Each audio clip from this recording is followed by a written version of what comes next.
Hello, my name's Tim Shoebridge. Welcome to this video, the title of which is The FrankenSynth. Now, what synthesizer am I referring to? I'm referring to this one here. This one here. This is the Arturia Origin desktop unit, known as the FrankenSynth, for reasons we'll get into a little bit later on. Now, this was first demonstrated at NAMM in 2007. It wasn't actually released or in mainstream production until 2009. The UK price at release for this unit was £2,250. In today's money, that would be about £3,500. £3,500 for a desktop digital synth like this. It was 1 year later, 2010, that Arturia released the keyboard version of it. You can see it behind me here, hopefully in the shadows. It's a premium 5-octave keyboard. It's got a monophonic aftertouch built into it, and it's got a ribbon controller as well. I don't know what the UK price of it was at launch, but it was just short of €3,000, which I'm pretty sure in today's money would set you back about 4,000 UK pounds. £4,000 for a keyboard like this. So why was it referred to as FrankenSynth? Well, we're about to find out.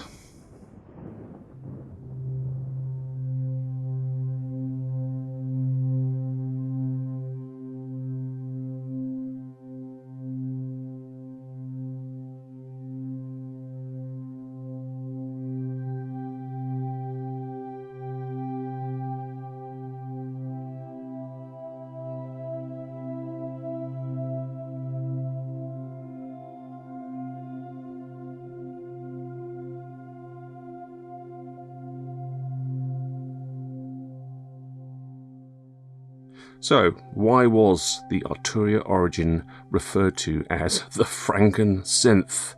Well, if we look at Arturia's website, they've got a little bit there about the origin, part of their history. It's nice to see that.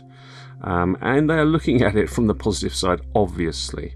And this is what they say. They say, in 2009, Arturia introduced Origin, an ambitious hardware synthesizer. At the time, it was dubbed the FrankenSynth, the holy grail of all synths and the most advanced synthesizer ever, due to its uniquely customizable combination of modules from past and present. But if you care to look into the dark, foreboding and depressing official users forum for the Origin, you might see another reason for the FrankenSynth moniker.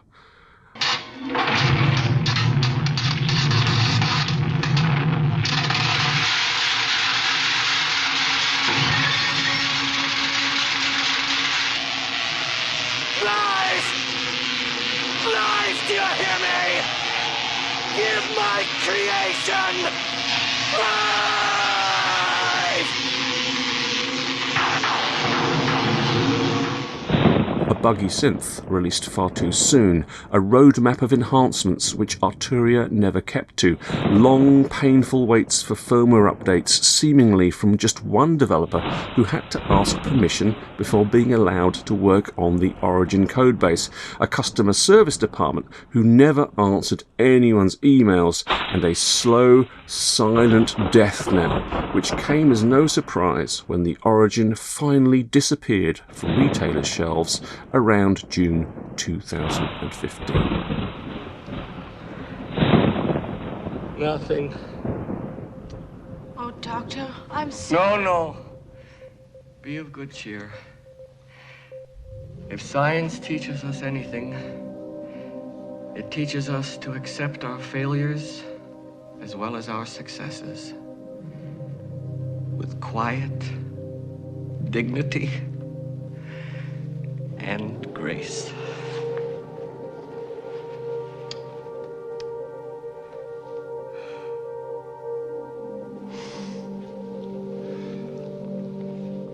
Son of a bitch bastard, I'll get you for this! What did you do to me? What did you do to me? Doctor, stop it! You kill him! I don't want to live! I do not want to live!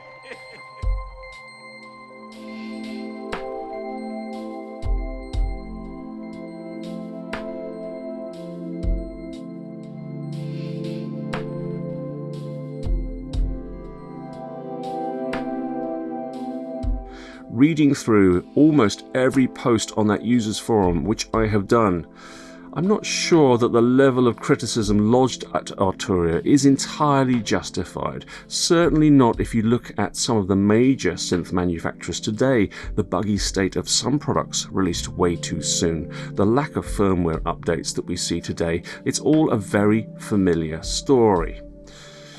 In the approximate 6 years that the Origin was in production, the following major software releases were produced. I think Moog 1 owners would be ecstatic to see firmware updates being delivered as regularly as they were for the Arturia Origin. But let's put all this negativity to one side, can we? It is all water under the bridge after all, despite being a warning to us that this is what can happen with any new instrument release that is so heavily dependent on technology and firmware. Instead, let's take a look and listen to this FrankenSynth. And I'm thinking maybe the best way to do this is for us to get hands-on with it, to build a patch from scratch. It won't be anything complicated, but it will hopefully give you a good idea how the Origin works and how it sounds.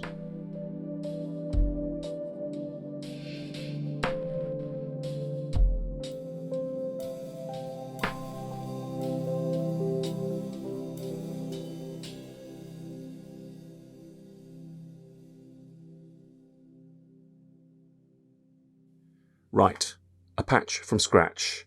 The view that you can see here on the Origin, this is the sort of the preset choosing screen, selection screen, and you'll see there's quite a lot of presets in there. Those are all factory presets. The unit came with hundreds and hundreds and hundreds of factory presets. I've got highlighted there the first empty slot. That's what we're going to do. We're going to completely start from scratch.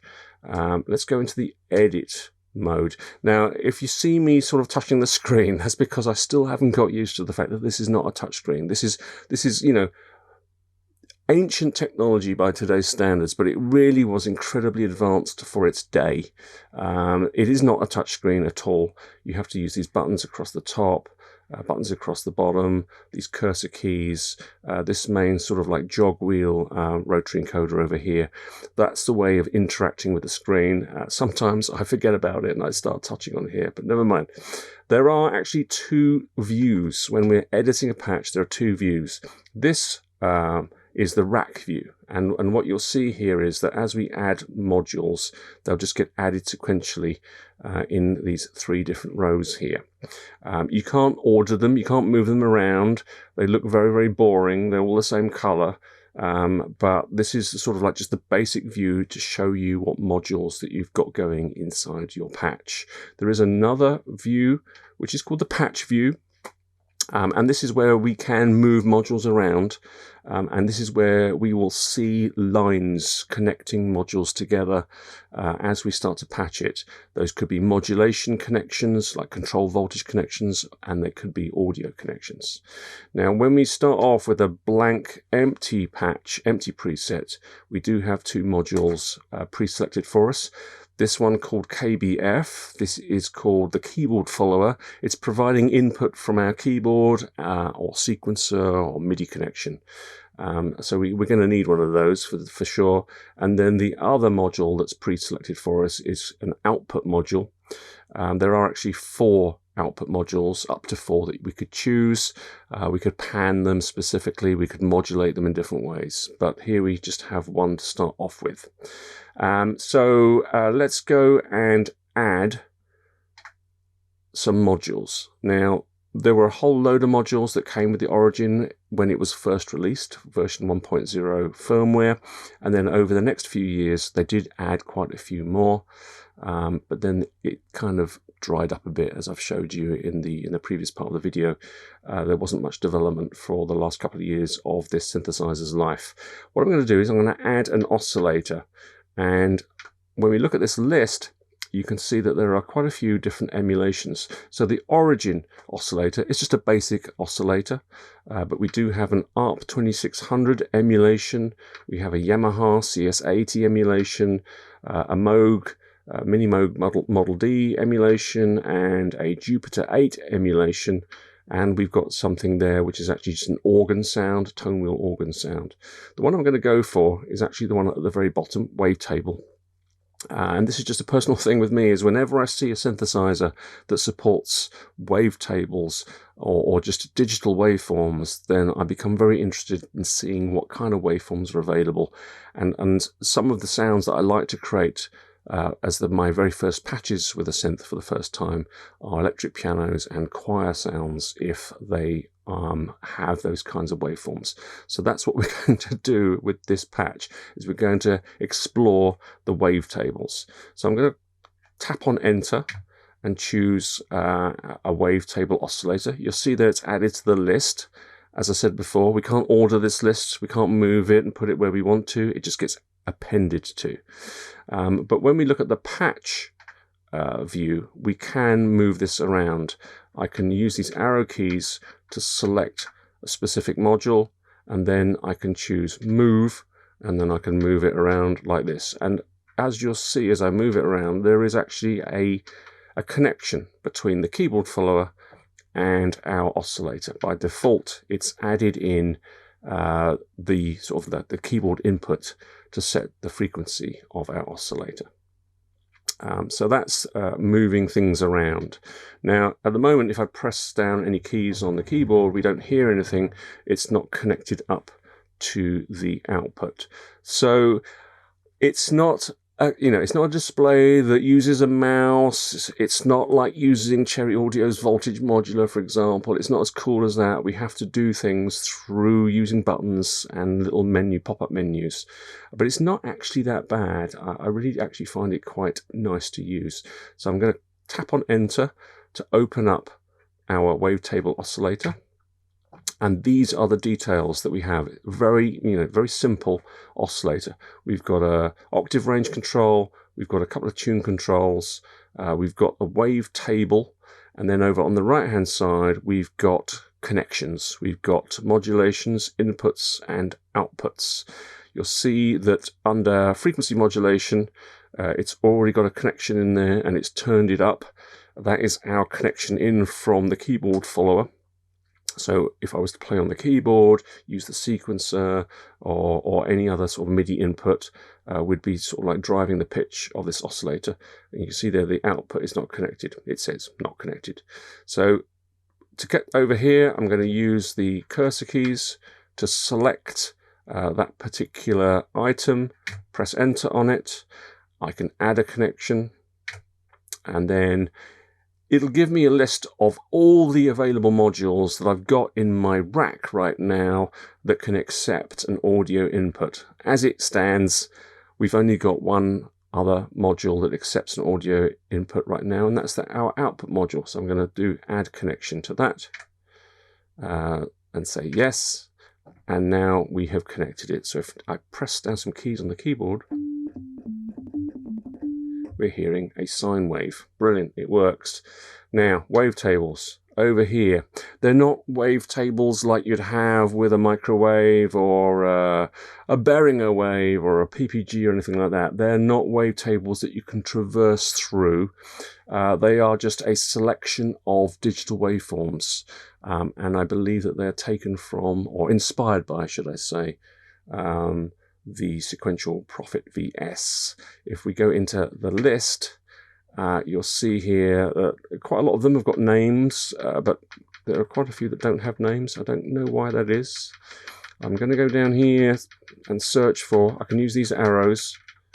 I can jump with the left and right, and I can use the jog wheel here to find what I want. I'm going to choose vocal number 1, which is waveform 75. Press enter on that. Now let's play a key.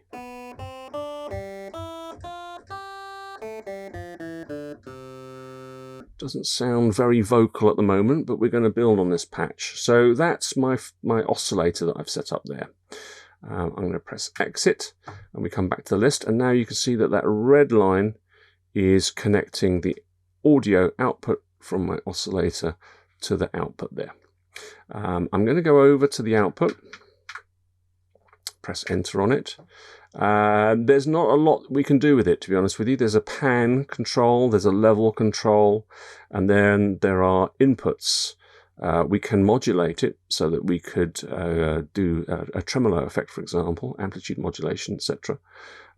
We can modulate the pan as well, and there are inputs here. There's one single audio input that you see, and then we have an envelope. So this is going to be a modulation input, and we don't have an envelope. So that's the first thing I want to do, is to select an envelope module. So I'm going to tap on Add. Oh, sorry, I have to go to a blank space. Add, and then let's choose an envelope.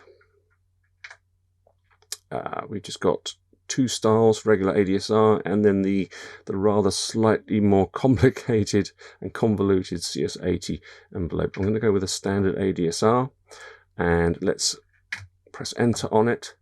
And we've got what we expect: attack, decay, sustain, release. We can delay the onset of the envelope. We've got a pre-decay time and level. There's quite a lot that we can do. It's quite a fully featured envelope. Now, rather than just being constantly working inside this screen with cursor keys and moving around and then changing values, you'll see obviously on the front panel of the Origin there's a whole load of other knobs. So we have a sort of a generic envelope sort of editing sort of section here, where we can edit whatever envelope we like. Same for LFO, same for filter, same for oscillator, same for mixer, and their effects. And this is the sequencer down the bottom. So we don't actually have to keep going in and using the screen all the time. We've got the controls over on the left. I do wonder whether Waldorf, when they decided to develop their Quantum and then Iridium, whether they took some inspiration from the Origin in terms of how it works, sort of the main screen in the middle where you can do everything, but then the controls, the knobs around the outside that allow you to sort of like use it like a regular synth rather than like a computer interface. So what we're going to do here is we're just going to sort of like set a release, and you see as I move this potentiometer here that the release is moving. If there was more than one envelope that I'd put into my rack of modules, then I can select which one I want with the select control, and then I can just be editing it. So I don't actually have to have this on the screen at all. I could be in this and still be able to edit.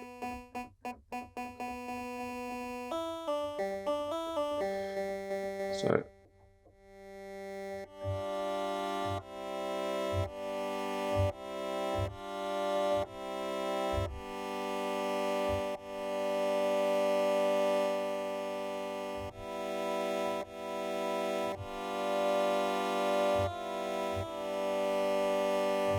we're going to come up with something that's going to be a little bit of a choir kind of sound. So there we have our keyboard follower, our first wavetable oscillator, an envelope, and an output. So what I'm going to do next is actually add another wavetable oscillator to this, because I actually want to be able to create sort of like a richer sound, and I actually want to have this in stereo as well. So I'm going to go to a spare slot. I'm going to choose Add, and let's choose another oscillator, another wavetable oscillator, Enter. And then I'm going to edit that and come down to the wavetable. I'm going to choose 75 again, so the same waveform as before. And actually I'm going to leave it as that for the moment. Exit. I'm actually going to enable another output because I want to have this in stereo. So I'm going to have one output sort of like on the left channel and another output on the right channel. At the moment, what you're hearing is completely mono. So I'm going to go to my first output, edit it, and I'm just going to sort of, oh, we're already on the pan. I'm going to pan it. I have to press enter. Pan it. Let's pan it all the way to the left. Enter. And then I'm going to pan my other output all the way to the right. Okay. And then I'm going to take my oscillator here, and I'm going to set its audio output to be the second output. Add connection. There, it already knows that output 2 needs an audio connection, so it's giving it to me in the list. Yes, add it. So now I need to use the same envelope for the other output as well. So I'm going to go over to the output, enter, go up to envelope, enter, add a connection. It's seen that I've got my envelope generator there. Add it. Exit. So now we should have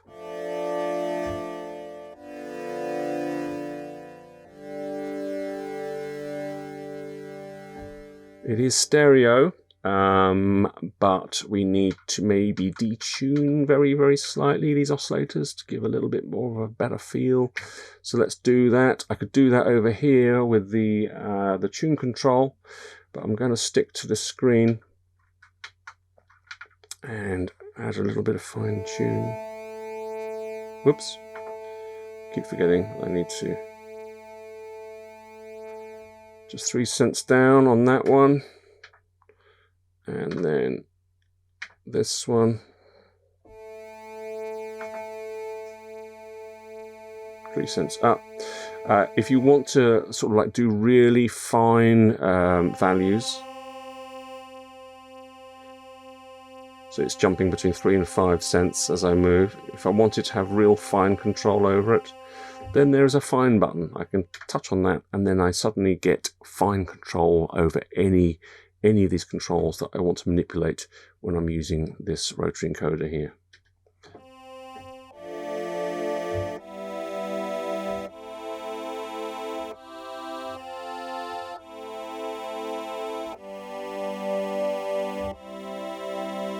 Sounding a little bit more choir-like, isn't it? A little bit more. Okay, so next, what I'm going to do is I'm going to modulate the pitch of these oscillators using an LFO. And what I think I'm going to do is, because I've got the 2 oscillators now and the 2 outputs, I'm going to add 2 LFOs and have them modulating at just slightly different speeds to give a real kind of rich sound. So I'm going to go to a blank place in my grid here. I'm going to go add LFO. There's no choice of LFOs, there's just an LFO. So let's add it in there. And let's press enter on it. And what we're going to do is we're going to set its output, add a connection. We're going to set its output to be wavetable oscillator number 1, frequency modulation. And then we're going to want to actually set the amount of modulation, and that's what these little controls are to the right. Of every input and output, there's a little attenuator, a little virtual attenuator, where we can set the amount of modulation. So at the moment this is massive.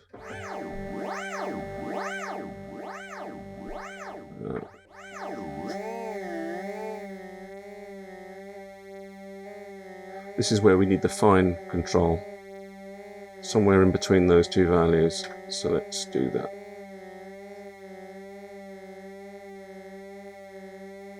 That sounds slightly painful, sorry about that. Let's go and speed it up a bit.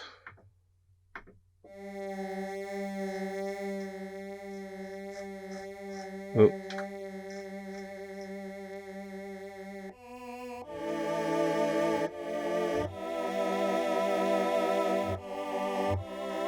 Oh, that sounds a lot better, doesn't it? Let's just maybe fine-tune that down a bit.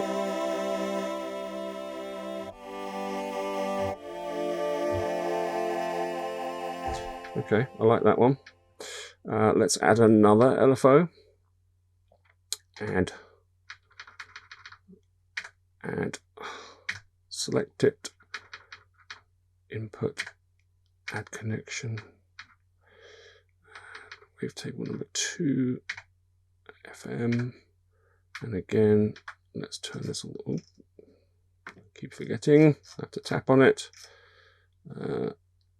Let's get quite close. Sorry, it's That sounds painful, doesn't it?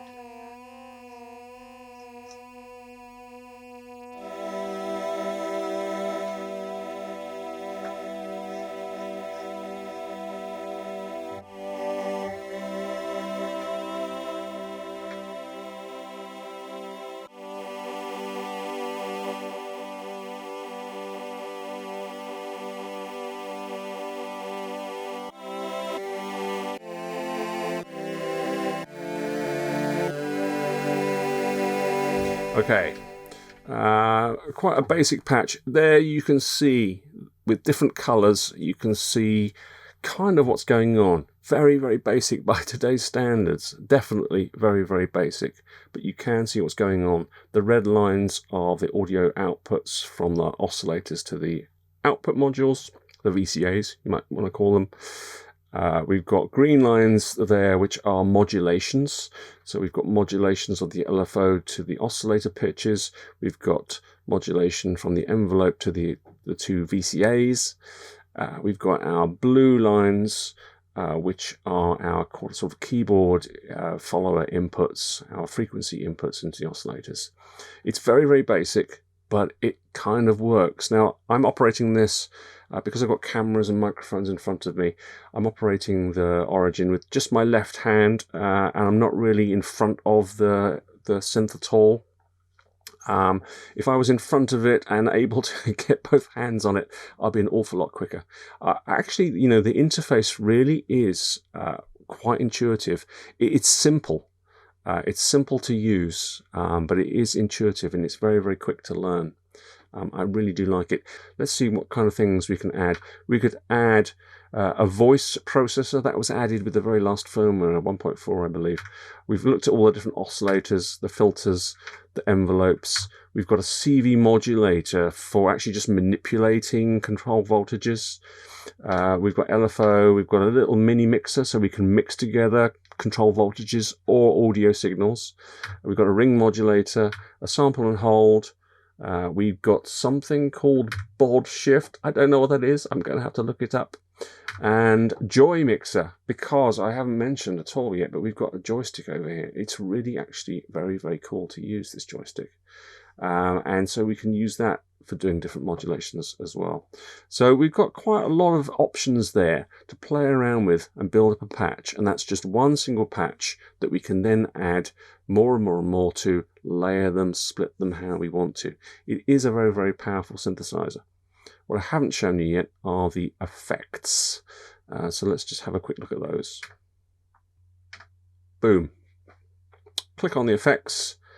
We have got 3 different effects that we can set up here. And in terms of effects, here's what we've got. We've got bit crusher, chorus, delay, distortion, a dual phaser, rotary speaker emulation, parametric EQ, reverb, ring mod, and a compressor. And we've got that choice for each of the 3 effects that we want to set up here. What I'm going to do for this particular patch is I'm going to set up a chorus.